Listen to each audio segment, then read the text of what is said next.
Bonjour, bienvenue dans Brève de Poésie.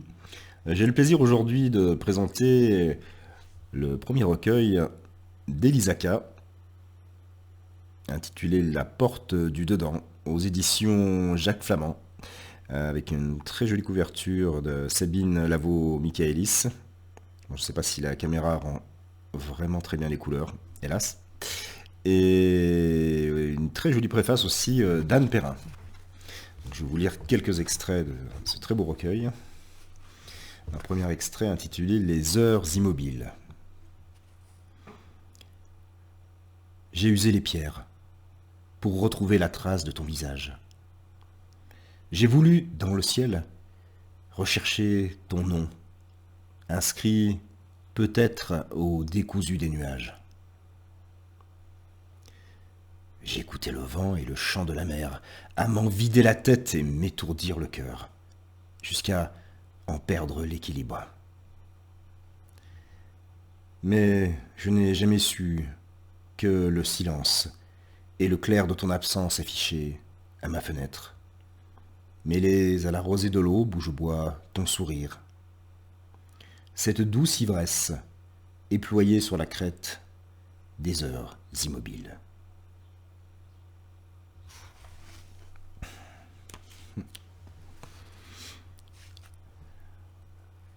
Dans la lassitude des femmes, penchées sur l'abîme des jours et des nuits sans sommeil, j'ai vu des stigmates de fureur sombrer peu à peu d'épuisement dans leurs yeux défaits d'abandon.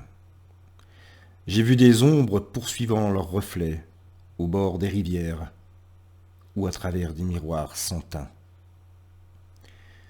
Dans ces mains tendues d'enfants en manque d'innocence et de pain, ou dans celles des vieillards que plus personne ne touche au fond des mouroirs.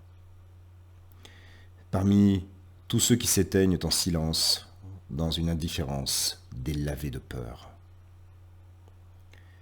J'ai vu une fleur pousser dans le repli des pierres, comme une revenante qui ne veut plus se taire.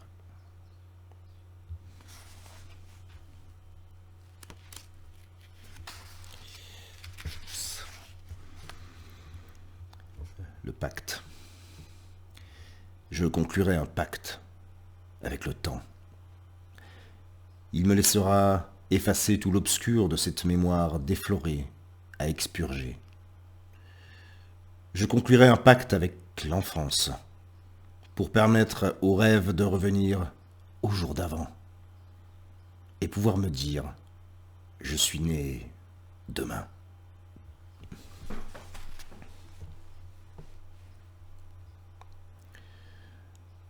Je n'habite nulle part ailleurs que dans tes yeux. Je te parle encore entre deux silences, mais je ne suis que cet instant sans visage et sans nom, où je ne me vois plus. Et seuls tes yeux me font paysage.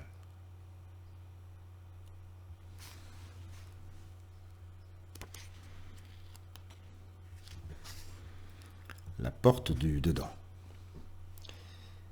J'ai rêvé d'une porte qui ne s'ouvrirait que de l'intérieur.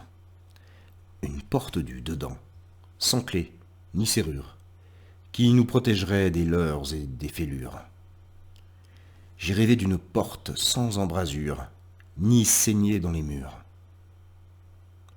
Juste un droit d'entrée à l'évasure de notre amour, où je ne perdrai plus mon centre, car il serait partout.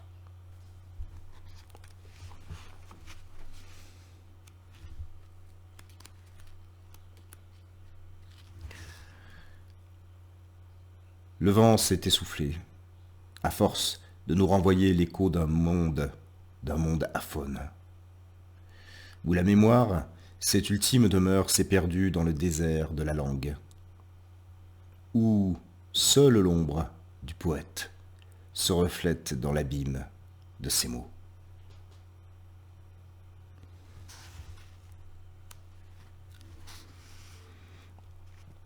Un poème intitulé La perte, dédié à ses parents.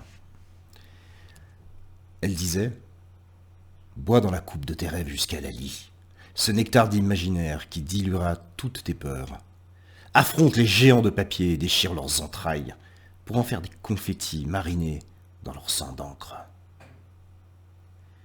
Il disait « Regarde autour de toi, sans te perdre dans le monde de l'imperceptible, là où les ombres se cherchent à l'infini sans jamais parvenir à se rejoindre.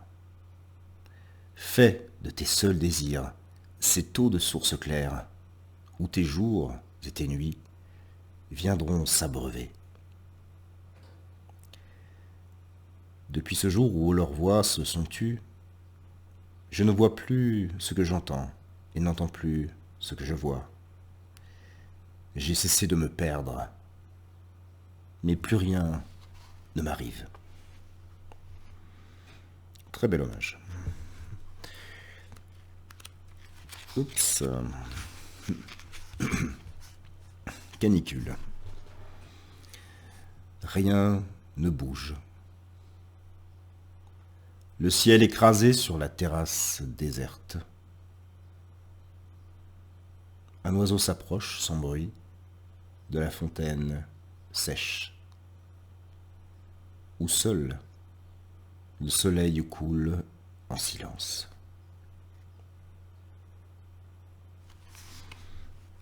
Une très belle image poétique.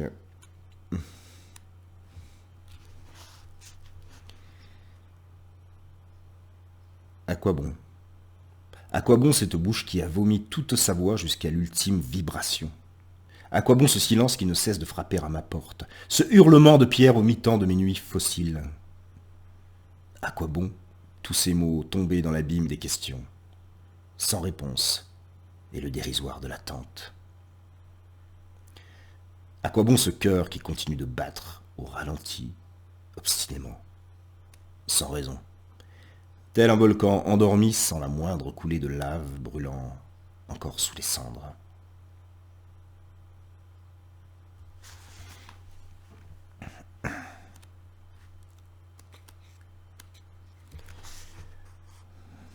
Transparence. Je la vois s'approcher jusqu'à se fondre en moi. Cette sœur éperdue dans les limbes d'antan. Exhumée du souffle de mes prières, sans foi, elle qui m'a traversé dans mes rêves d'enfant. Orpheline de toi avant mon premier cri, d'avoir volé ta place, j'en ai perdu la mienne. D'avoir vécu ta vie, j'en ai payé le prix. Aujourd'hui, tu es là qui coule dans mes veines. Mais après tout ce temps à te supplier, dans l'ombre, devenue transparence, je déborde de toi.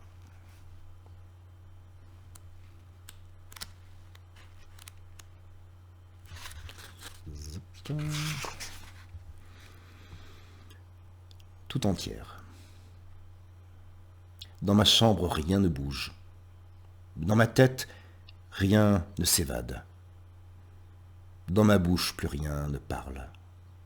Je cherche toujours le mot où être tout entière. Seuls mes yeux migrateurs m'envolent ailleurs, m'exilant de ces écrans déserts qui dessinent à l'aveugle un avenir insoluble.